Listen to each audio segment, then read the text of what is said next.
એક તરફ દિલ્હીમાં વડાપ્રધાન છે તો બીજી તરફ આ જ કાર્યક્રમને લઈને મુખ્યમંત્રી ભૂપેન્દ્ર પટેલ પણ અમદાવાદમાં છે. ગાંધીનગર ખાતે પ્રોગ્રામ ચાલી રહ્યો છે. સીધા જઈશું ત્યાં. રાજ્ય કક્ષાના વંદે માતરમ એટ 150 કાર્યક્રમમાં આપણી સૌની સાથે મંચ ઉપર ઉપસ્થિત ગુજરાત વિધાનસભાના અધ્યક્ષ શ્રી શંકરભાઈ ચૌધરી, મારા સાથી મંત્રી શ્રી કાંતિભાઈ અમૃતિયા, મારા સાથી ધારાસભ્ય શ્રીમતી રીટાબેન પટેલ, મુખ્ય સચિવ શ્રી M.K. દાસ, हमारा मुख्य सलाहकार श्री हसमुखभाई अडिया, अधिक मुख्य सचिव श्री S.J. हैदर, अधिक मुख्य सचिव डॉक्टर अंजू शर्मा, सचिव श्री अश्विनी कुमार, आमंत्रित सर्वे महानुभाव, प्रेस मीडिया मित्रों, सौने मारा नमस्कार.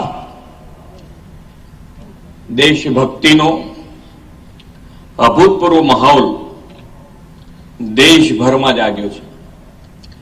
વિશ્વ નેતા અને યશસ્વી વડાપ્રધાન શ્રી નરેન્દ્રભાઈ મોદીના નેતૃત્વમાં રાષ્ટ્ર પ્રથમનો ભાવ ઉજાગર કરતા ઉત્સવો આ વર્ષમાં ઉજવાઈ રહ્યા છે.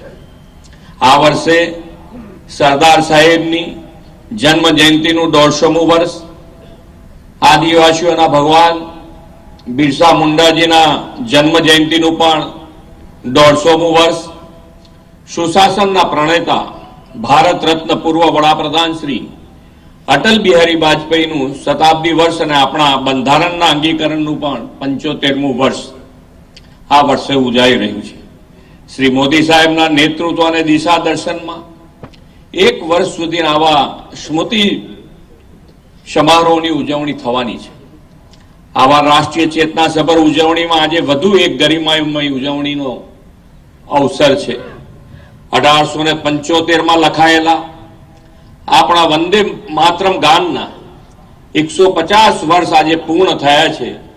તેની રાષ્ટ્રવ્યાપી ઉજવણી વડાપ્રધાન શ્રી મોદી સાહેબના માર્ગદર્શનમાં થઈ રહી છે.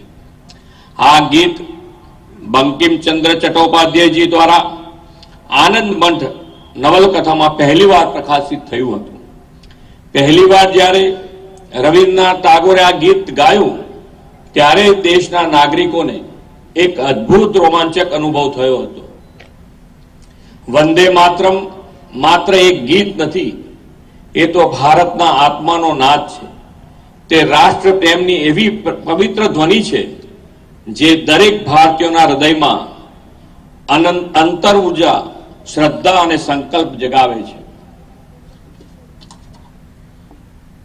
આ એવો ક્રાંતિકારી મંત્ર છે કે જેને બોલતા જ 140 કરોડ ભારતીયોના હૃદયના તાર રણઝણી ઉઠે છે અને માતૃભૂમિ પ્રત્યે વંદનનો ભાવ સમર્પણમાં પરિવર્તિત થાય છે. વંદે માતરમ એ રાષ્ટ્રગીત તો છે જ, પરંતુ પ્રેરણા ગીત પણ છે, જેને સ્વતંત્રતા સંગ્રામથી લઈ આજ દિવસ સુધી સૌના હૃદયમાં એક આગવું સ્થાન બનાવ્યું છે. વંદે માતરમના રચયિતા શ્રી બંકિમચંદ્રની નાનકડી દીકરીએ તેમને પૂછ્યું કે તમે માતૃભૂમિની સ્તુતિ કરો છો તે કેવી છે તે મને કહો. ત્યારે તેમણે જવાબ આપ્યો. તેમણે વંદે માતરમ ગાનની રચના કરીને કહ્યું કે આ હરિયાળી, ફળદ્રુપ, સૌને પોષણ આપનારી, નીલવર્ણો ખેતરો ધરાવતી સુખદાયીની ભારત ભૂમિ જે નદીઓ અને સરોવરથી વ્યાપ્ત છે. ભારતના પ્રથમ રાષ્ટ્રપતિ ડોક્ટર રાજેન્દ્ર પ્રસાદે 1950માં વંદે માતરમને રાષ્ટ્રગીતનો દરજ્જો આપ્યો. આજે પણ જ્યારે વંદે માતરમ ગવાય કે તેને સાંભળીએ ત્યારે માતૃભક્તિ અને મા ભારતીની આરાધનાનો ભાવ ઉભો થાય છે. વડાપ્રધાન શ્રી મોદી સાહેબના શબ્દોમાં કહીએ તો વંદે માતરમ એ આપણી આન, બાન અને શાન છે. વંદે માતરમ શબ્દો નથી, પરંતુ આપણી આઝાદીનો ધબકાર છે. વંદે માતરમ એ વિકાસનો રાજમાર્ગ છે, સંકલ્પિત રાષ્ટ્ર જીવનનો મહામાર્ગ છે. આદરણીય વડાપ્રધાન શ્રી નરેન્દ્રભાઈ મોદી તમ હિ પ્રાણ શરીરે એમ કહીને પ્રત્યેક શ્વાસમાં ભારતી માટે સમર્પિત રહીને એક આદર્શ જીવન જીવવાનું ઉદાહરણ સમગ્ર દેશવાસીઓને આપી રહ્યા છે. વંદે માતરમ ગીતમાં માં ભારતીની જે કલ્પના કરવામાં આવી છે તે સુજલામ સુફલામ સાથેની દરેક વાતને સાકાર કરવા માટે આદરણીય નરેન્દ્રભાઈએ તમામ પગલાં લીધા છે. ગુજરાતમાં પંચામૃત શક્તિની વાત હોય, કન્યા કેળવણીની વાત હોય કે પછી ગરીબ વંચિતોનું કલ્યાણ હોય, સૌનો વિકાસ અને સુખ સમૃદ્ધિની ભાવના વંદે માતરમમાં રહી છે. વડાપ્રધાનશ્રીના પ્રયાસોથી ફરી એકવાર આ વંદે માતરમ ગીતના શબ્દોને જીવવાની પ્રેરણા આપણને મળી છે. આ પ્રેરણા દ્વારા આપણે સૌ સ્વદેશીને બળ આપતા આત્મનિર્ભર ભારત બનાવવાની દિશામાં આગળ વધીએ. સ્વદેશીને વંદે માતરમ ગીત સાથે સીધો સંબંધ છે. 1906માં ગુજરાતમાં અમદાવાદ ખાતે સ્વદેશી ચીજ વસ્તુઓનું પ્રદર્શન યોજાયું ત્યારે ગુજરાતની ધરતી ઉપર સૌ પ્રથમવાર વંદે માતરમ ગાવામાં આવ્યું હતું. સ્વદેશી વસ્તુઓથી માતૃભૂમિના વિકાસ સાથેનું સંધાન ગુજરાતની આ પાવન ભૂમિ પર ત્યારે રચાયેલું. આજે વંદે માતરમ ગાન પછી આપણે સૌ સ્વદેશી અપનાવવાના શપથ પણ લેવાના છે. આ શપથ આપણા જીવનનો ભાગ બને અને સ્વદેશી ચીજો આપણા રોજબરોજના જીવનનો હિસ્સો બને તે માટે આપણે સૌ સ્વદેશી અપનાવીએ, સ્વદેશીનું સ્વાભિમાન જગાવીએ એ જ અપેક્ષા સાથે વિરમું છું. ભારત માતા કી જય. વંદે માતરમ. જય જય ગરવી ગુજરાત. ખૂબ ખૂબ આભાર. ગુજરાત રાજ્યના માનનીય મુખ્યમંત્રી શ્રીમાન ભૂપેન્દ્રભાઈ પટેલ, આપના ઉર્જાસભર સંબોધન માટે અમે ખૂબ તાળીઓની ગુંજ સાથે આભાર વ્યક્ત કરીએ છીએ. અને હવે સમય આવ્યો છે રાષ્ટ્રગીત પ્રસ્તુત કરવાનો.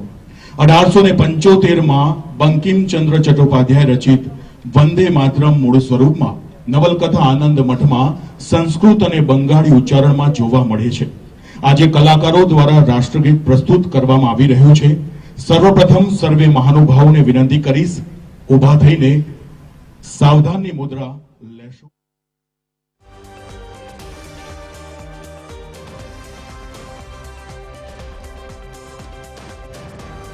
બે અલગ અલગ દ્રશ્યો ત્યારે આપ ટીવી સ્ક્રીન પર જોઈ રહ્યા છો, જ્યાં એક તરફ દિલ્હી ખાતે પ્રોગ્રામ ચાલી રહ્યો છે જેમાં વડાપ્રધાન નરેન્દ્ર મોદીની ઉપસ્થિતિ છે અને બીજી તરફ ગાંધીનગર ખાતે મુખ્યમંત્રી ભૂપેન્દ્ર પટેલ ત્યાં પહોંચ્યા છે. નોંધનીય છે કે રાષ્ટ્રગીત વંદે માતરમના નિર્માણના 150 વર્ષ પૂર્ણ થવાના નિમિત્તે આ કાર્યક્રમનું આયોજન કરવામાં આવ્યું છે. ગુજરાતમાં પણ રાજ્યવ્યાપી તેની ઉજવણી જોવા મળી રહી છે અને દિલ્હી ખાતે પણ એવો સમારોહ ચાલી રહ્યો છે જેમાં વડાપ્રધાન નરેન્દ્ર મોદી પહોંચ્યા છે અને બીજી તરફ જે રીતે તેમની ઉપસ્થિતિ જોવા મળી રહી છે, દેશભરમાં અત્યારે આ માહોલ જોવા મળી રહ્યો છે. રાષ્ટ્રગીત વંદે માતરમના 150 વર્ષ પૂર્ણ થયા છે અને તેના જ નિમિત્તે દેશભરમાં રંગે ચંગે ત્યાં ઉજવણી કરવામાં આવી છે. અલગ અલગ બે દ્રશ્યો, જ્યાં એક તરફ ગુજરાતમાં ઉજવણી થતી હોય તેવાના દ્રશ્યો અને બીજી તરફ દિલ્હી ખાતે વડાપ્રધાન નરેન્દ્ર મોદીએ ખાસ ઉપસ્થિત આપી છે. પીએમ મોદીના હસ્તે સ્મરણ સમારોહનું પણ ઉદ્ઘાટન કરવામાં આવ્યું છે અને અલગ અલગ એ દ્રશ્યો પણ એ જોઈ રહ્યા છે, તસવીરો જોઈ રહ્યા છે અને સમજવાનો પ્રયત્ન પણ કરી રહ્યા છે. રાષ્ટ્રની ધરોહરને જ્યારે જોતા હોય, ઇન્દિરા ગાંધી ઇન્ડોર સ્ટેડિયમમાં સ્મરણ સમારોહનું પણ એક આયોજન કરવામાં આવ્યું છે. વડાપ્રધાન નરેન્દ્ર મોદીના હસ્તે આ સ્મરણ સમારોહનું જે રીતે ઉદ્ઘાટન કરવામાં આવ્યું છે ત્યાં તેમની ઉપસ્થિતિ જોવા મળી રહી છે અને બીજી તરફ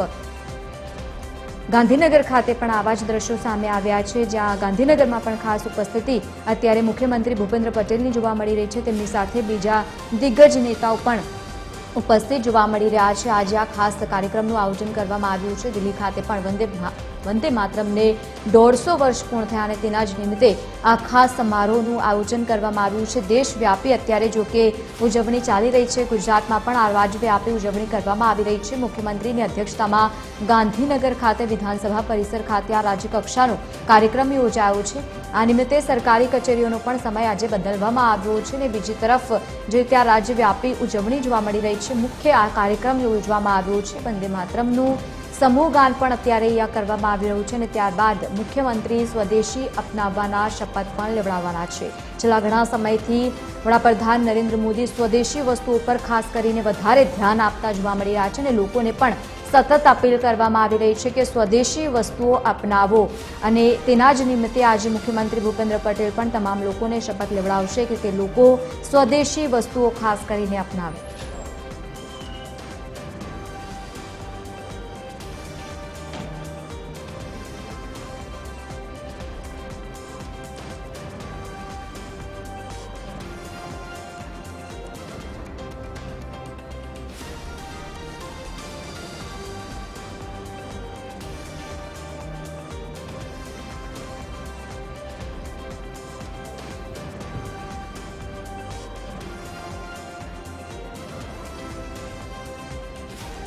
તો અલગ અલગ બે દ્રશ્યો આપ અત્યારે ટીવી સ્ક્રીન પર જોઈ રહ્યા છો. એક તરફ જ્યાં વડાપ્રધાન નરેન્દ્ર મોદી જે ત્યાં પહોંચ્યા છે કાર્યક્રમ ખાતે, સમારોહનું આયોજન કરવામાં આવ્યું છે, અને બીજી તરફ મુખ્યમંત્રી ભૂપેન્દ્ર પટેલ પણ અત્યારે જનતાને સંબોધન કરી રહ્યા હતા અને ત્યારબાદ શપથ લેવડાવશે કે સ્વદેશી વસ્તુઓ વધારે યુઝ કરવાની, એટલે કે મોટાભાગના લોકોને સ્વદેશી વસ્તુ અપનાવવા પર અત્યારે અહીંયા ભાર મૂકવામાં આવ્યો છે. દેશભરમાં સમૂહગાનનું પણ જે રીતે આયોજન અત્યારે કરવામાં આવ્યું છે. 150 વર્ષ પૂર્ણ થતાની સમયે રાજ્યવ્યાપી આ પ્રોગ્રામનું આયોજન કરવામાં આવ્યું છે. રાષ્ટ્રગીત વંદે માતરમના 150 વર્ષ પૂર્ણ થયા છે, ત્યારે વડાપ્રધાન નરેન્દ્ર મોદીના હસ્તે ત્યાં ઉદ્ઘાટન સમારોહ જે રીતે કરવામાં આવ્યો છે ત્યાં ખાસ ઉપસ્થિતિ તેમની જોવા મળી.